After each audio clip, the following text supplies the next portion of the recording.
আমাদের বাইরে এক মহিলা সবার সাথে ভালো সাজে, একে অপরের সাথে ঝগড়া লাগানোর চেষ্টা করে, কুবুদ্ধি দেয়। কি করণীয় বলবেন প্লিজ আমাকে। এটা মহিলা না, পুরুষদের মধ্যে রোগ আছে, এটার নাম হলো চগলখোর।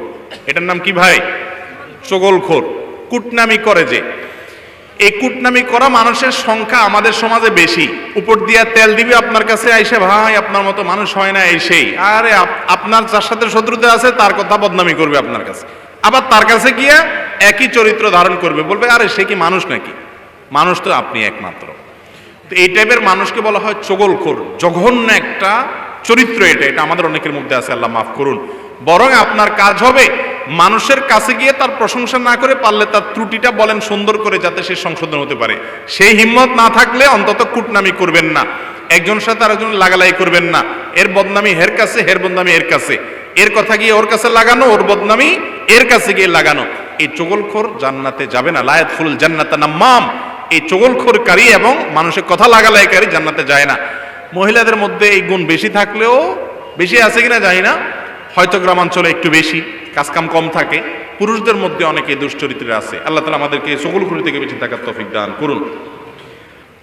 অজুর ক্ষেত্রে পায়ে মোজা থাকলে পা ব্যতীত অন্যান্য অঙ্গ ধৌত করলে, পায়ের মোজা না খুলে মোজা মাসে করলে অজু হবে কিনা?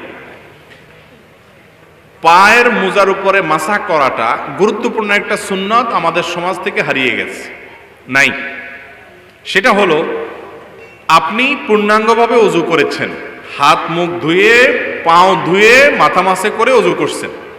অজুর পর এবার অজু অবস্থায় যদি আপনি মোজা পরেন, এই মোজা পরে যতক্ষণ পর্যন্ত মোজা না খুলবেন, এর মধ্যে যদি অজু ছুটে যায়, আবার অজু করলে আপনি পাওটা ধোয়া লাগবে না, হাত ধোবেন, মুখ ধোবেন, মাথা মাসে করবেন, আর ওই মোজার উপরে ভিজা হাত একটু উপরের অংশে মুছে দিলেই অজু হয়ে যাবে। এটা একটা ছাড় ইসলামের, এবং এই ছাড়টা গ্রহণ করা সুন্নাত, নবী সাল্লাল্লাহু আলাইহি ওয়াসাল্লাম নিজে গ্রহণ করেছেন।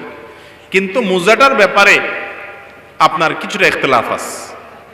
চামড়ার মোজা হলে কোনো কথা নাই সবার মধ্যে, তাহলে মাসালা যেহেতু শুনছেন হুজুরের কাছ থেকে, এবার পা ধোয়াটার ঝামেলার যাকে অন্তত বাঁচি ঠান্ডা পানি থেকে।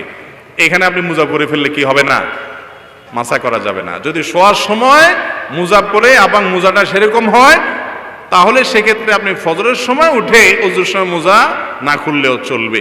মোজা খুলছেন, অজুর সময় পরে নিলেন আর মাসে করলেন, সেটা কিন্তু হবে না।